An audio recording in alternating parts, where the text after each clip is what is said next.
Great. Great. Thank you, everybody, for coming back. And thank you to all the morning presenters for this. The presentations were tremendous. I think many of us are probably feeling a sense of both alarm and motivation at the scale of the impact that we saw from this morning. It's really good to hear examples from places like Phoenix that are truly globally on the front line, and then to recognize that there are places in New Mexico as well with the very similar profile. This is very much a New Mexico issue that we need to care about. For this next session, we're excited to talk as we move towards solutions to reduce heat-related health harms from the individual level to the systemic level. And there'll be three panelists for this session.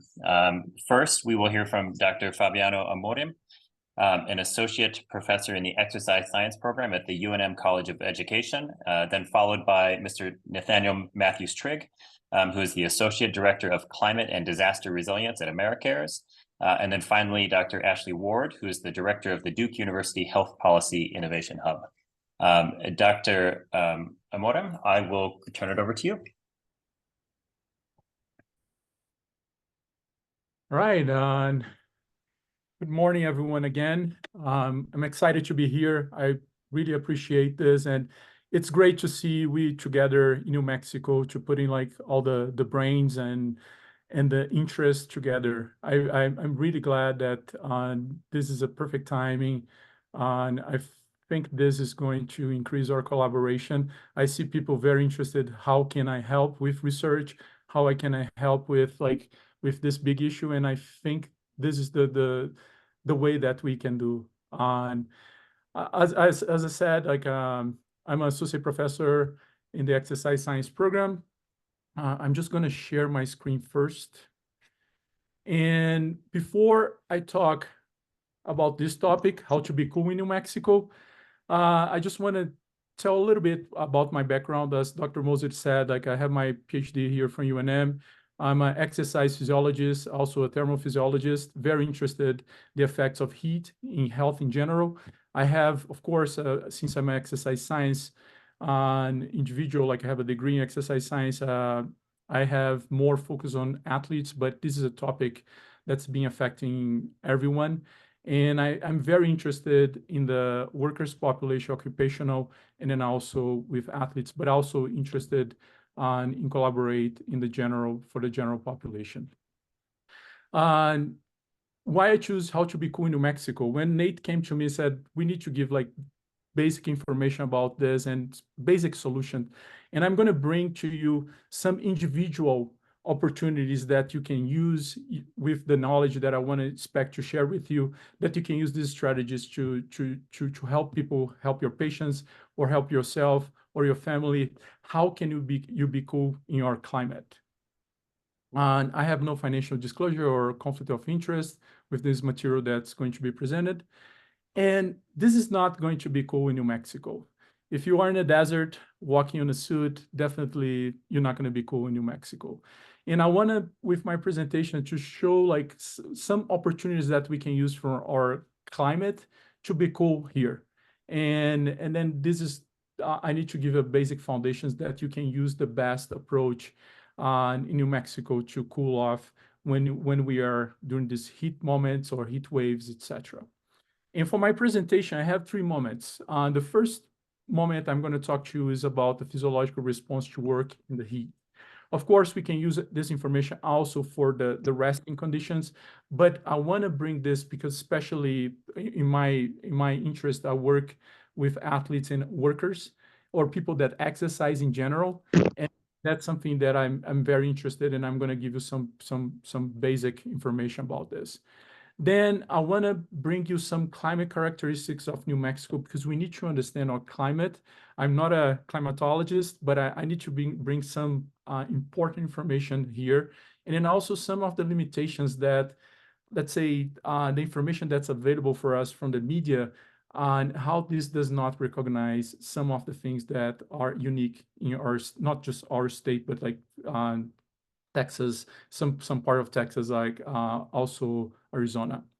And then the last thing could be keeping you cool in New Mexico with some strategies. I saw some people were asking, I think This is a very important topic that we can use. This is very easy. And in the directions that I'm taking here is to help you to use the resource that we have to keep you cool. All right. The first thing I want to is give you some basic information about heat balance.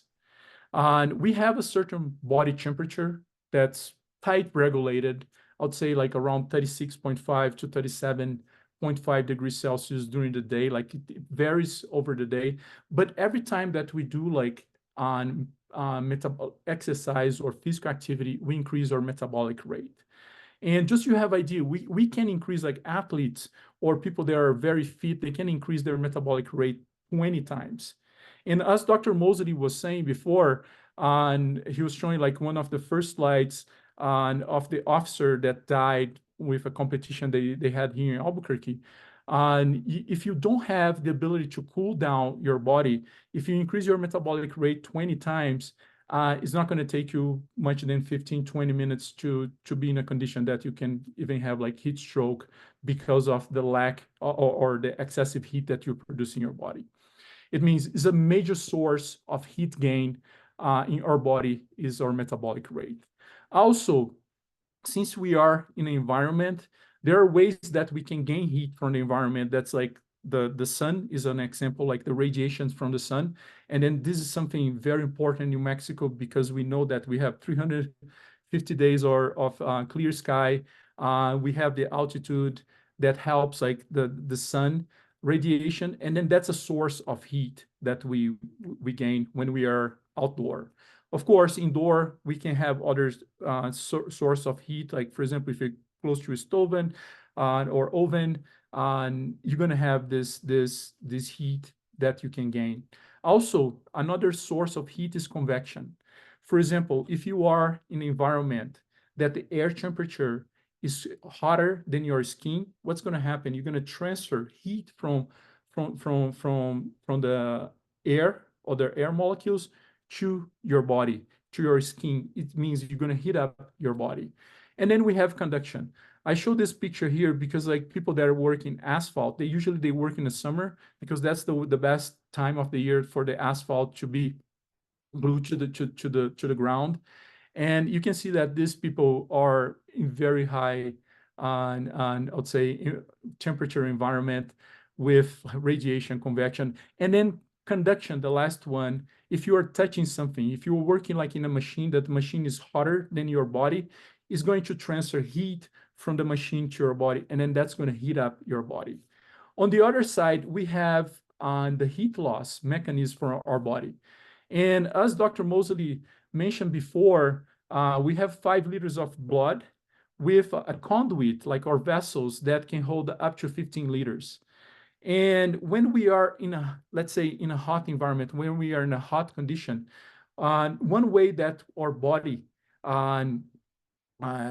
has to heat dissipate is to create vasodilation. And what is this vasodilation? Basically, we open the vessels at our skin, and then we send blood to our periphery. And what is the premise here? Is if you send blood to the skin, if the environment is colder than your skin, you're going to transfer heat to the environment. But what is the problem when the environment is hotter than your skin? This mechanism is not going to work. It means you're just going to put it blood that's hot blood that's coming from the inner part of your body to the periphery, and then you're not going to cool down your body. But we have a mechanism that's like unique for humans that's called the sweat.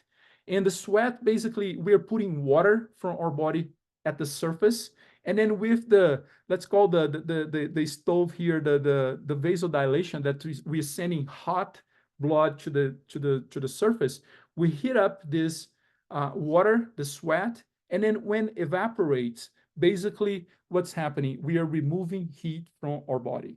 And then that's how we lose heat from our body. It means we have source of heat gain, and then we have ways to lose heat. But what happened when we are seated, like in a, let's say, a temperate environment? when I say a temperate environment, like 72 degrees Fahrenheit. Basically, we have a difference like in temperature of our body. You can see that the skin is much on cooler than the inner part of our body that's called the core. And then some tissues surrounded the skin, they are hotter. Why? Because think about layers. Like you have the inner part of our body, the hottest part, and then you have the next layer, let's call the muscles, is going to be heated up, and then the skin is going to be hot as well. But what happened when we are 22 degrees? The 22 degrees, it facilitates the heat loss from our skin to the environment. It means we actually, if you have like a cold environment, you're going to create what we call vasoconstriction. And what's vasoconstriction? Basically, we get the vessels at our skin, and then we vasoconstrict. They reduce the diameter of these vessels, and then the blood that's on, let's say the heat that's in the inner part with the blood, it's not going to the periphery. And then, but on the opposite, if we're, let's say we set in a room that's like 104 degrees Fahrenheit, what's going to happen? As you can see in this picture here, we're going to send blood to the periphery.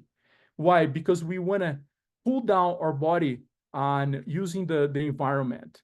And here, what's going to happen? Usually our temperature is going to go up a little bit because we have a delay in the way that we lose heat to the environment. Like, for example, the adjustments and the sweat take some time. And then our core temperature, as I'm going to explain later, increase a little bit. And then as you can see here, the muscle increase in temperature, and the skin also increase a little bit in temperature, but the skin still like cooler if we are in an environment that has low humidity. Why low humidity? Because the humidity, what's the humidity is doing? Basically, if you have a room that has like a very high humidity, and the ability to receive the molecules of water from the sweat that's changing from the liquid to the vapor phase, it cannot receive that molecule so easily. And then basically what's going to happen, you're not going to cool down your body, and then you're going to heat up a little bit. And for us that work with thermoregulation, one of the things that we usually have problem is assessing what is the temperature of a body. And then that's a question that I have for you, like, what is the problem with measuring temperature, like oral temperature, axillary temperature, tympanic temperature, or forehead temperature? Because we are capturing more the outside layer of the body.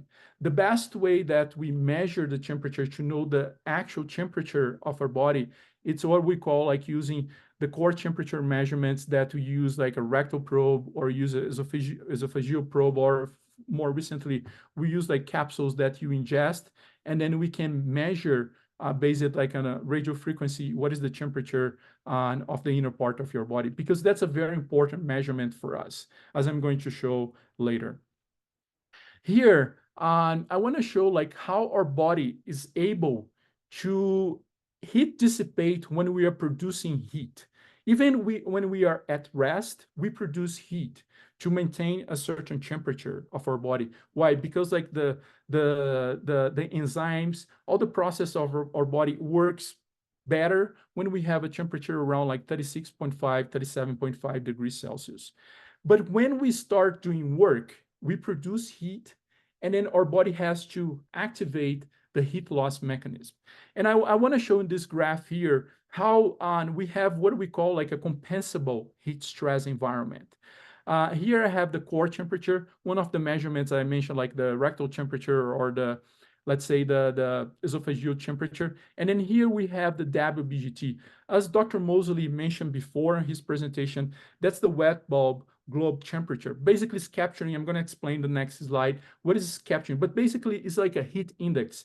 The same way that we call like the heat index to know like what is the temperature of today, instead of just using the air temperature, we use this index that gets more information from the environment, like for example, the humidity, the solar radiation, etc.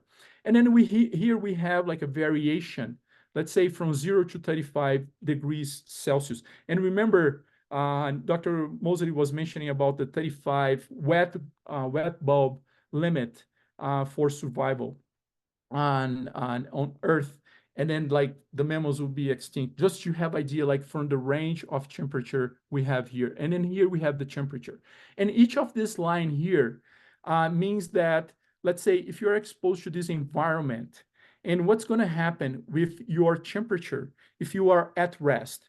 Basically, if you are at rest, you don't have let's say, no underlying conditions, you're going to be able to, let's say, maintain you cool from this range of temperature.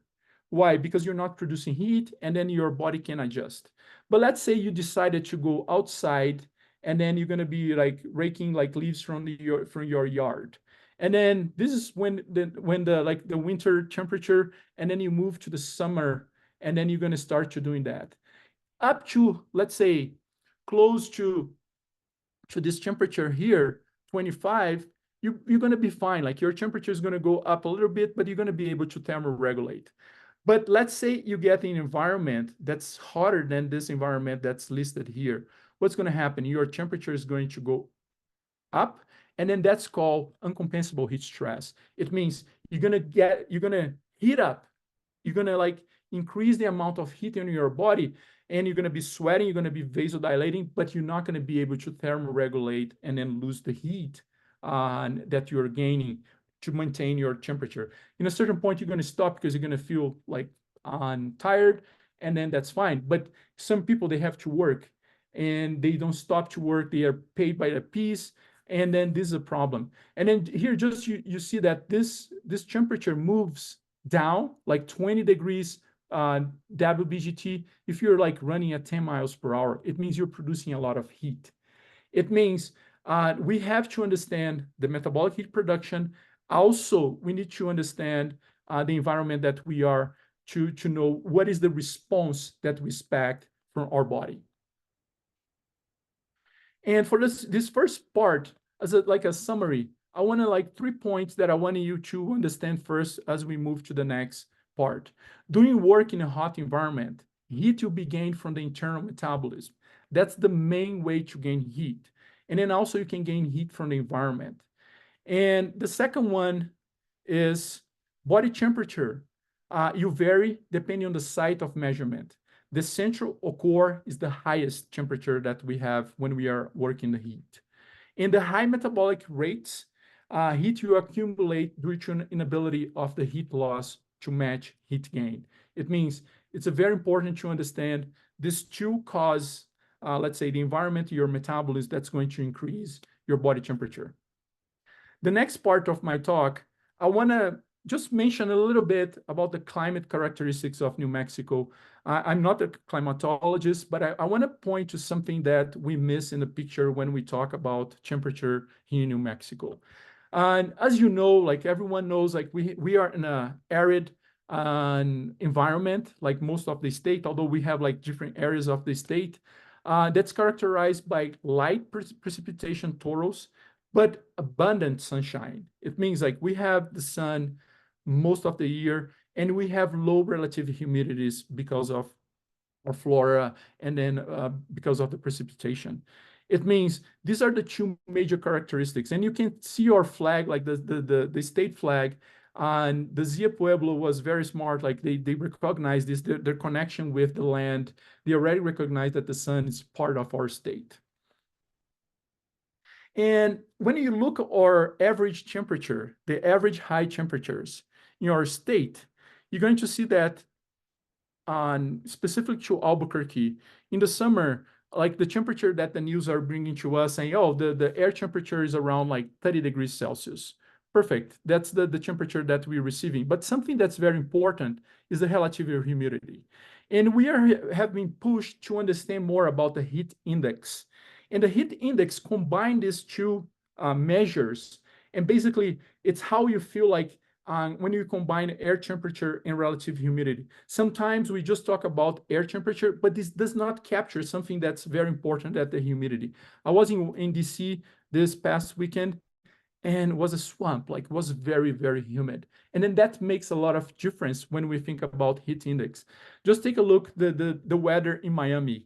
Miami has the same air temperature as Albuquerque, but the humidity is much higher, as you can see here in the graph. And the humidity there during the summer is like 78%. Look how interesting is this. The heat index of Miami is 42 degrees. If you're going to just be talking about air temperature, they are the same. But when we put relative humidity, look the impact that the relative humidity has on terms of our comfort or thermal comfort. It means it plays a lot of difference. But what about the sunshine? What is about the sun radiation like that Arizona, New Mexico we have? We don't talk much about this. We need like special equipment to measure that. Like, for example, we need like this globe bulb temperature to measure, because like you can measure air temperature, you can measure like wet bulb on using this wet bulb to measure humidity. And the way that we calculate that, and this is very used, I'll say, although the government is pushing like the heat index for outdoor workers, we can calculate for indoor and outdoor, what is the heat stress index for that specific environment. And then that captures the globe temperature. Just to have idea, you can have a heat index up to 10, 13 degrees above the Fahrenheit, above what is being measured. Only you measure air temperature and wet bulb. It means you can underestimate the environment, the heat stress of the environment, if you don't capture something that's very important in New Mexico, that's the sunshine. And the heat index does not take this into account. I highlighted in red here on what are the variables that used to calculate heat index, and it's just relative humidity and temperature of the air. It means we're not capturing that. And for the second part of my talk, I just want to give you the message that New Mexico climate is dry, low humidity with abundant sunshine outdoor. And the high humidity limits the rates of evaporation of sweat. And then that's one of the issues with us like humans, because we use sweat to lose heat. And this is a major cause of heat stress. But the heat index that we are pushing for the outdoor workers and even for our general population does not take into account the solar radiation. And it might underestimate the perceived temperature of people exposed to direct intense sunlight as we have in New Mexico. And for the third part of my talk, I want to give you some ideas about what cooling strategies we can use in New Mexico. And as was mentioned before, air conditioning is the most effective way to protect vulnerable populations. And then this is recommended by the World Health Organization. But this is India, just to see like how many people like, or the intensity of people using air conditioning today. But in New Mexico, air conditioning is not financially viable for many people. Also, we have issues with the greenhouse gases, and then also, as was mentioned by Shelley today, like the electrical grid outage. It means how you're going to deal if you don't have that.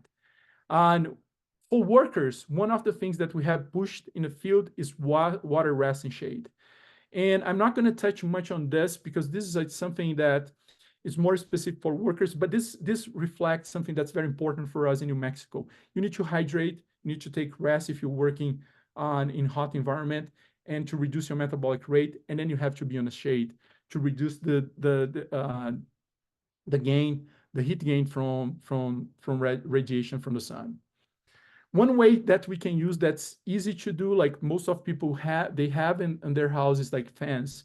But I want that you pay attention that fans improve sweat evaporation, but it's not effective when the temperature is above 97 degrees Fahrenheit.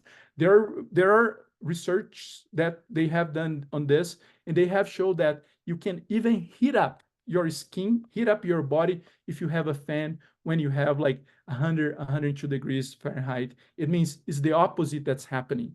And especially for older people, this is not the way that we should push. And on fan with misting could be also a possibility, but we don't have much data on this. I don't have much recommendation. I just say that that's important, especially in your weather, because you reduce the ability or just like you reduce the amount of water for the sweat, because you're misting like the the humidity is increased and then it's going to evaporate. And then that has a potential for us in New Mexico. And the other strategies that I want to talk a little bit is the heat acclimation, the creating the resilience in people when they are exposed, like, because usually people, when the temperature is getting hotter, what they do, basically they escape from the sun. Basically, they don't want to be exposed to the sun. They want to be in air-conditioned environment. And then that's a very important way. We can increase resilience because you're going to increase your volume of blood. You're going to sweat a little bit more. You're going to be more resilient to heat stress. And we know that our population suffers from certain underlying conditions. And then this could be a way that we can reduce this problems for our general population. Also, spraying the skin with water, that's an effective way for our state. Like, let's say it's a hot, dry day. If you are saving like the hydration of your body, why? Because you are not sweating, but you're using the water that's in your skin to evaporate. That's a way to help. And then we have research, like one of our previous PhD student, he did like very interesting work with spraying water on the skin with older people.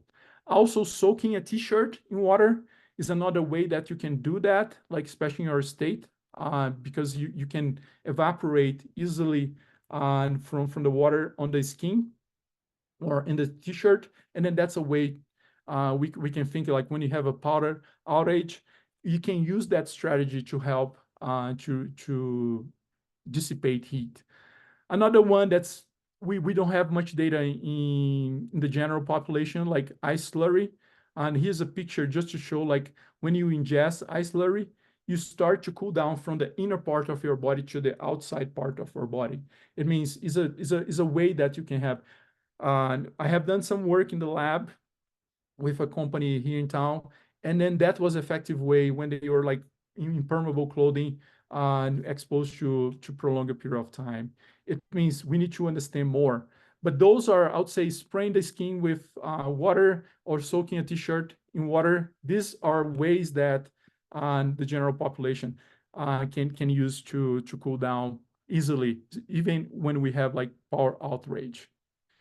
And for this last part of my presentation, I just want to highlight that air conditioning is the most effective way to protect the population, including the vulnerable population. But we have to be careful here because, like was highlighted in previous talk, if you have a power outrage, this is trouble. Like these people, they don't have other strategies in place. They're going to rely on that. We need to bring another strategy to the general population. For workers, water, rest, and shade is the best strategy. And we have a new policy for workers, but we need to know to get more data, especially in New Mexico. We have been working on that. I have done a study in New Mexico with construction road workers last summer, and we are working towards to have a larger study this summer. And fan use in high heat conditions is not an effective way to cool down people. We need to bring this information for the general population because maybe they are using that strategy is not being effective. And then other strategies might be an interesting option in high temperature, low environments, low humidity environments, as I mentioned before. And I'm going to finish my talk here. Here's my contact. I really appreciate, I'm open. We do a lot of research in the lab. I have been starting to do more research in the field. And as Dr. Mosley said, he's interested in the gut. I'm interested in the kidney. And I'm open for questions when we have the moment for the questions. Thank you. Wonderful, Dr. Amorim, thank you very much for this, and thank you for your work here in New Mexico on these topics. Next, we'll turn over to Mr. Nathaniel Matthews-Trigg, the Associate Director of the Climate and Disaster Resilience Programs at Americares. Great, thank you, Paul. And can you see my screen? Yes. Perfect. All right. Yeah, really honored to be here to talk to you all today. I'm going to quickly go through community heat interventions. So a quick disclaimer, the views that I express today are not those of my employer, Americares. They are my own. A lot of the research for this presentation comes from an internship I actually did with the World Health Organization a few years back, looking at global heat health action plans, both at country level, but also at kind of local government and city level.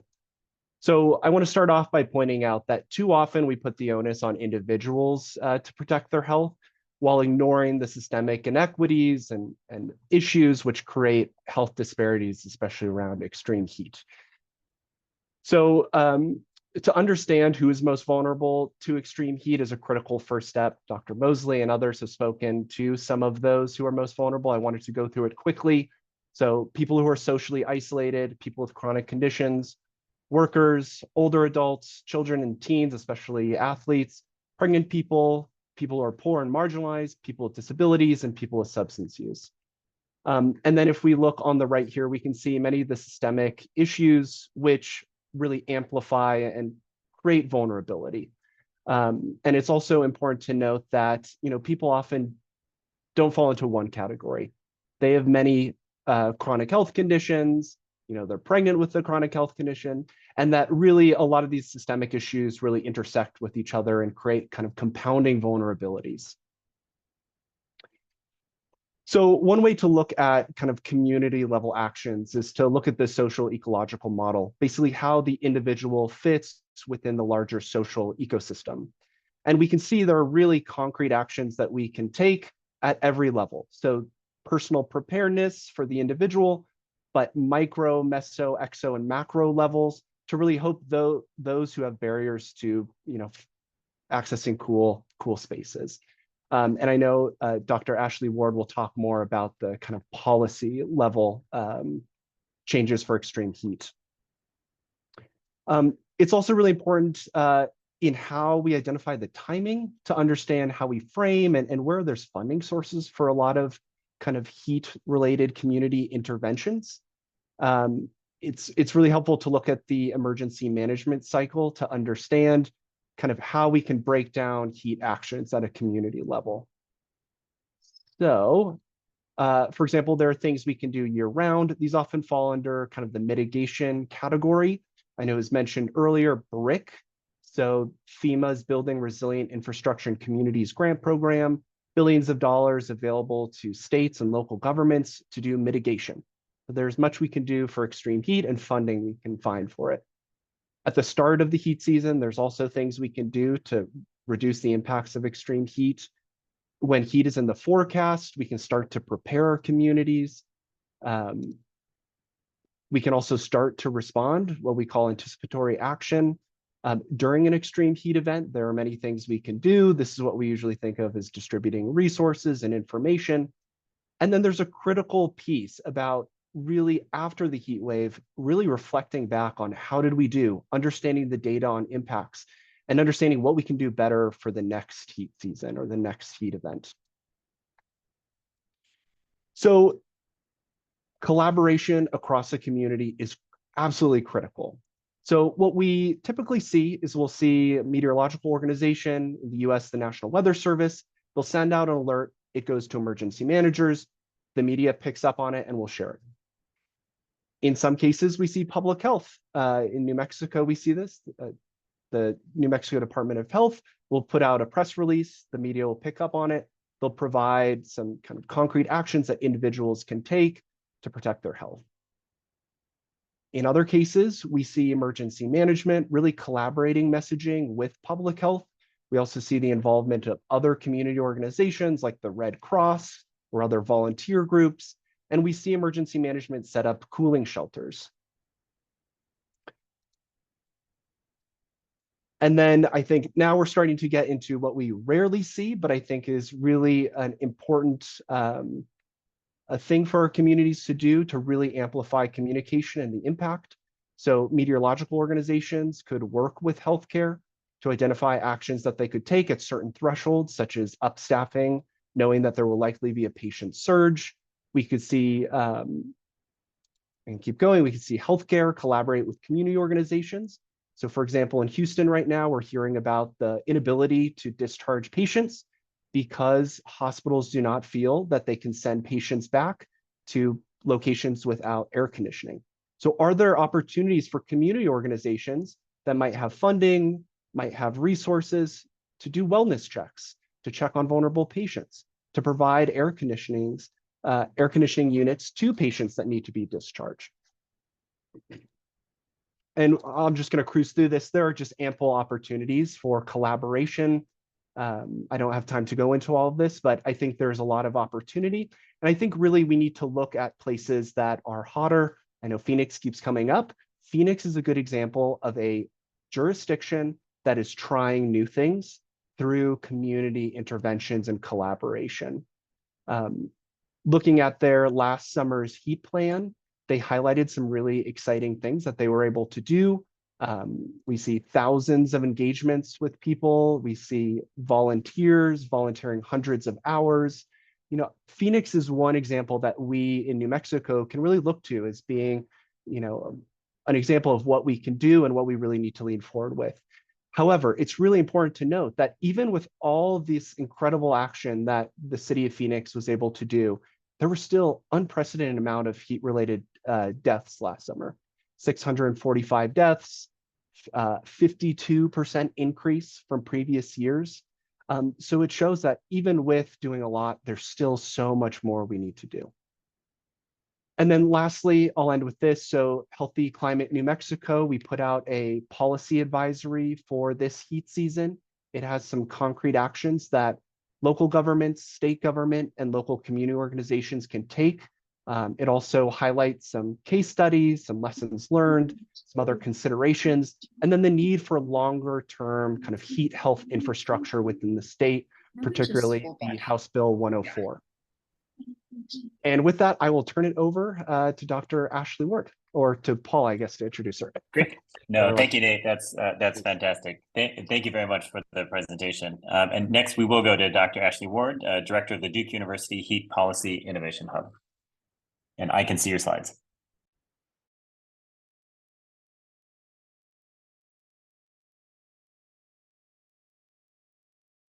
Sorry about that. I was muted. Did you not know I was well into my presentation already? So no, just, I'm going to be quick because I know we're short on time and you all have some other work you want to do. So I'm happy to circle back with anyone to clarify anything I talk about today. But I'm the director of the Heat Policy Innovation Hub at Duke University. And what I'm going to do is build off a little bit of what you've just heard, but really focus on one specific approach. And that is, how can we use and what is the role of insurance in helping us mitigate the impact of heat? And this has been a very, excuse the pun, hot topic recently. We just finished and wrapped up a big event at Duke University called HeatWise, which brought together a cross-sector collaboration to help us improve policy and practice to address extreme heat. I was very excited to see a few folks from New Mexico join us. And so it was really great to get all these people in the same room that come from such different perspectives. But of course, insurance was one of the things that came up, one of the big topics that we really addressed. And so as a little bit of a background, just to make sure we're kind of all approaching this from the same thing, I wanted to quickly just do a review of how traditional insurance works. And I apologize, I know this is something that many people already know about, but it's also something that's good for us to review. So insurance by its definition is basically transferring risk by pooling it across large numbers of people. So, car insurance is an easy comparison. Risky drivers can be insured because those of us who are not as risky are part of that big pool. So the cost of risk is shared by everyone in the pool that has car insurance. So, but insurance, however, works under very specific circumstances. And I'll get to how this aligns with disasters and heat in just a moment. And so what are those circumstances? One of those circumstances is that insurance works well when losses occur randomly, meaning that everyone in Los Angeles doesn't get into a car accident on the same exact day, right? So the events are kind of spread out over time, but also over geographies. The other is that the cause of the loss is actually really clear and it can be quantified. So when a car accident happens, we know what happened. It was a car accident. We understand the loss. We can easily quantify how much it's going to cost to repair the car, for example. But there's also this thing called adverse selection or moral hazard in the insurance market. And this is one of the things that's less understood, but it's also a critical part of insurance. So a moral hazard occurs when someone maybe provides misleading information or changes their action after an insurance. So let's just say, for example, you're seeking out home insurance and you put a security system in place in order to make your house less risky to insure. But maybe as soon as you get your homeowner's insurance, you stop your home security subscription, right? And so that kind of feeds into sort of a more risky, a higher tolerance for risk behavior on the individual, right? The other, oops, I went forward too much. The other is adverse selection, which happens when somebody withholds information. So you don't say that you're a smoker, for example. So the insurance price that you get, the premium that you get is kind of based on these false information. So in other words, insurance works best when everyone acts in good faith and provides accurate information. That's really what that one's about. The fourth is that insurance works best when risks are independent and non-catastrophic. So that means that there aren't multiple events happening at one time. So, what we often talk about with climate change is cascading events, which is completely opposite to how insurance works. So in other words, and those losses are not actually catastrophic losses, meaning they're not higher than what the insurance company can absorb. And then finally, it works best when demand and supply are in line with one another. A great example of this is that there are right now high demands or claims for property insurance at the same time where inflation has meant construction costs are higher than normal. And this kind of starts to create a positive feedback loop where the demand is higher, there is scarce resources in the construction market, which increases the prices further. And so then you have the cost of those losses that the insurance company is trying to cover start to skyrocket. Okay, so the thing about these rules is pretty much disasters don't follow any of these rules. And so in the US, we are seeing a growing gap. This is from Aon, a growing gap of the economic losses that we see compared to the insured losses that we receive, which results in what they call a protection gap. So this is actually really, really substantial in the US, and it has shook the insurance market. Okay, so I'm telling this narrative to get to you where we are right now. The truth is climate change has created an existential threat to the insurance market. Single events are becoming increasingly catastrophic. They increase in their number and frequency. You often have layered events, heat, drought, wildfires happening in a relatively short period of time over huge geographies. It makes it nearly impossible for this traditional model of insurance to defer risk. So not to mention, we keep building and putting ourselves in harm's way, which is also part of the challenge. So because of all of this that I've just outlined, there is a renewed effort among the insurance industry to examine new products, and this is where heat comes into play. So I want to be clear that I do not think heat is the be-all, end-all solution. It is one of a great number of solution sets that we have. But one of the challenges when it comes to heat and insurance is that heat is not currently defined as a peril, which I think this has already come up today some. But much of our compensation for disasters and how we normally think about insurance and disasters is based on uninsured property loss. It's not necessarily based on losses to health or losses to operations or labor loss or infrastructure loss. And there is some effort to shift the way in which disasters are declared and defined and classified so that there is better clarification that events can be disasters that are based on a broader range of losses other than strict property loss. And so one of the ways that the insurance sector is trying to deal with this is through basically the application of a long existing product called parametric insurance. Parametric insurance is a complementary insurance to regular insurance that is triggered by a predefined measure, and it has a predefined payout. So, for example, when you hit a particular trigger, the benefit of the parametric insurance is it doesn't require somebody to come to your house, look and say, oh, look what this was damaged. And yes, it was damaged by wind or water or fire. And this is how much we think it cost. Instead, whenever there's a qualifying event, that predetermined trigger, a predetermined amount is then paid out automatically without having to go through all the bureaucracy of the appraiser process. Now, why is this important for heat? Because there are two things that happen with heat exposure that are really difficult and to handle. Some of it has already come up here, I'm sure. One of is energy poverty, the inability to pay for cooling in your home. And so it's not a fair question to say, do you have air condition? The fairer question is, can you afford to run your air condition? And so this is increasingly an issue, and programs like Light Heat, who are meant to deal with this issue, are underfunded and can't totally address the entire spectrum of demand for this. And the other is labor loss. We've heard talk already today about occupational heat exposure. So how do we figure out how to ensure workers so that they don't have to expose themselves to begin with? So in order to address this, insurers have come up with this idea of using parametric products.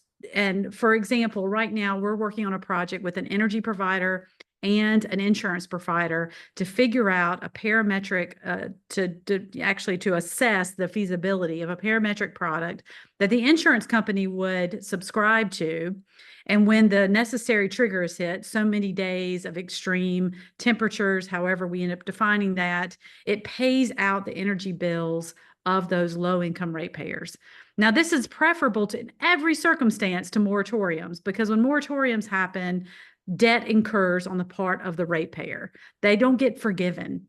So if a moratorium is in place on shutoffs, the energy company doesn't shut off, but people tend to accumulate that debt that becomes higher and higher and higher and harder for those most vulnerable to get out from underneath that debt. So having the energy company subscribe to a product like parametric insurance helps the low-income ratepayers from being able to, and helps them be able to run their air conditioner when they need to without having to worry about accumulating unnecessary debt. And it also helps the energy provider because they're not then in a situation where they're not receiving the revenue they need based on the moratorium. And I'm almost finished. So for labor loss, for example, how do we then deal with the part of, it's too hot for people to work? So you have big organizations like large construction firms, big ag, and some of these organizations who can subscribe to, and in fact, we've seen this happening in other parts of the world. India just did so in one region of India, and 48,000 workers were able to receive a payout. So in other words, if it hits a certain temperature threshold, a day's wages are paid out. And therefore, the employer does not absorb that loss, it's insured loss, and the employee can then stay home, be compensated, and not have to incur income loss. So these are just some ways that the insurance sector are trying to partner with others to try and reduce on the exposure side of extreme heat. And I will wrap up there. Sorry to have gone a couple minutes over, and I'm happy to answer any questions anybody has. This is my contact information. Thanks so much. Dr. Ward, thank you so much for the presentation, and to all three presenters for moving the arc from the individual level through the community level to the system level. And this is a very exciting segue to what is following right now, which is an opportunity to ask more questions and talk more in depth with many of the individuals that have been presenting this morning. Kelsey, I will turn it over to you to talk about the logistics of